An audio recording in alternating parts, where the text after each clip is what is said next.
Assalamualaikum warahmatullahi wabarakatuh. Saya Citra Dwi Mustika Nintias. Izinkan saya untuk mempresentasikan tentang globalisasi dan krisis identitas daerah yang diambil dari buku Amitav Acharya chapter 8. Identitas daerah dapat dipengaruhi oleh dua hal, yakni oleh faktor internal dan faktor eksternal. Perlu diketahui, pengaruh globalisasi ditandai dengan munculnya kekuatan-kekuatan baru yang berada di dalam atau di sekitar suatu wilayah, adanya perubahan interaksi politik dengan negara-negara di luar kawasan, adanya kekuatan sosial regional yang bersaing dengan negara-negara yang disponsori, dan adanya identitas nasional dan daerah. Tantangan Asia Tenggara menurut Amitav Acharya ada 4 macam, yakni ancaman globalisasi dan transnasional, regionalisme masyarakat sipil, kebangkitan China dan India, serta East Asian Community. Bentuk dari ancaman globalisasi dan transnasional yaitu krisis keuangan, terorisme, pandemi, bencana alam, dan degradasi lingkungan. Fenomena pertama yakni krisis keuangan.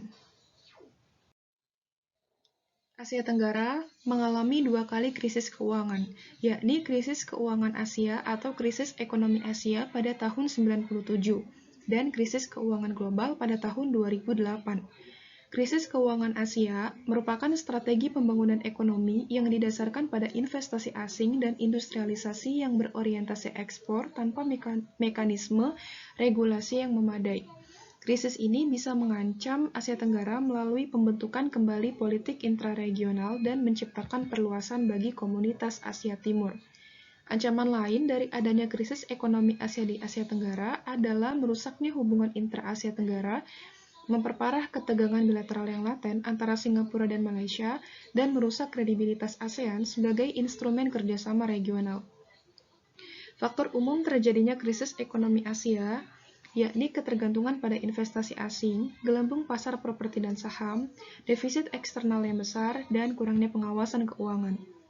Krisis ekonomi mempengaruhi posisi internasional ASEAN di mana ketergantungan kawasan pada asing modal dan kerentanannya terhadap pasar global dan kekuatan politik menunjukkan batas kekuatan kolektif ASEAN. Sedangkan krisis keuangan global melibatkan sektor perumahan dan sektor perbankan atau subprime mortgage di Amerika Serikat. Krisis ini berbeda dengan krisis 97 yang ditandai dengan adanya saling ketergantungan intraregional baik Asia Timur maupun Asia Tenggara dan kerentanan bersama. Krisis 2008 merupakan indikasi ketergantungan kolektif Asia Tenggara pada negara barat. Krisis yang terjadi pada 2008 ini berdampak pada nasib Asia Tenggara sebagai sebuah kawasan, karena sistem yang tidak otonom terhadap kekuatan pasar dan keuangan global sehingga perlu diperhatikan kembali strategi ekonomi fundamental ASEAN yang mengandalkan FDI untuk menghasilkan pertumbuhan ekonomi dan kemakmuran. Fenomena yang kedua yakni terorisme. Isu terorisme juga menjadi perhatian di Asia Tenggara setelah serangan teroris pada 11 September 2001 di World Trade Center dan Pentagon di AS. Pemboman yang terjadi di Bali pada Oktober 2002 menjadi ancaman baru di kawasan Asia Tenggara. Kekalahan Al-Qaeda di Afghanistan sebagai akibat dari serangan AS terhadap rezim Taliban pada Desember 2001 menyebabkan Al-Qaeda mengalihkan perhatian mereka ke Asia Tenggara. Orang-orang dari Asia Tenggara yang telah kembali setelah berlatih dengan Taliban meneruskan kepemimpinan Al-Qaeda untuk serangan teroris ke tempat-tempat hiburan yang sering dikunjungi turis barat. Perkembangan ini membantu salah satu kelompok radikal yang sudah berdiri di Asia Tenggara, yaitu Jamaah Al-Islamiyah atau JI, yang bertujuan untuk membentuk negara Islam Asia Tenggara yang terdiri dari wilayah mayoritas Muslim di Filipina Selatan, Indonesia, Malaysia, Singapura, dan Thailand Selatan, bahkan hingga ke Australia Utara.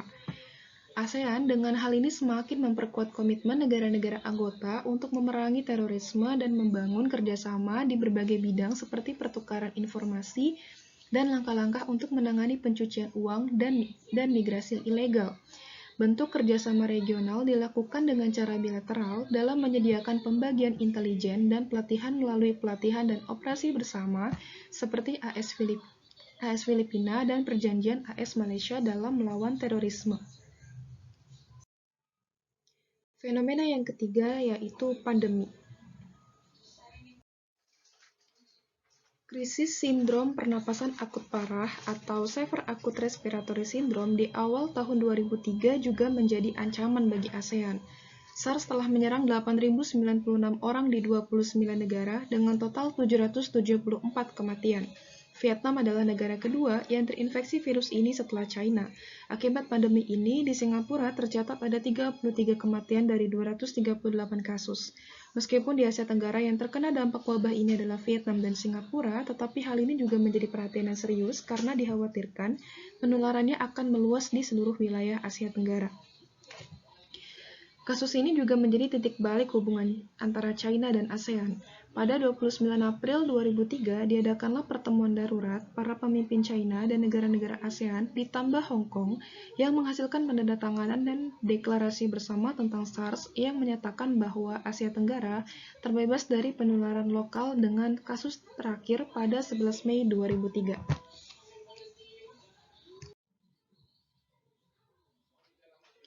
Fenomena yang keempat adalah bencana alam. Gempa bumi yang terjadi di lepas pantai Sumatera dan tsunami pada 26 Desember 2004 juga menjadi bencana di Asia Tenggara. Sekitar 226.041 orang meninggal di Indonesia, Sri Lanka, India, dan Thailand. Peristiwa tsunami menjadi aksi internasional oleh negara-negara di Asia Tenggara melalui pemberian bantuan berupa dana, tenaga medis, maupun misi bantuan seperti kontingen polisi, mengerahkan pesawat, kapal pendarat, dan helikopter. Bencana lainnya yang terjadi adalah Topa Nargis di Myanmar pada tahun 2008. Negara-negara ASEAN juga ikut membantu menyalurkan bantuan kemanusiaan internasional ke Myanmar. Fenomena yang kelima adalah degradasi lingkungan.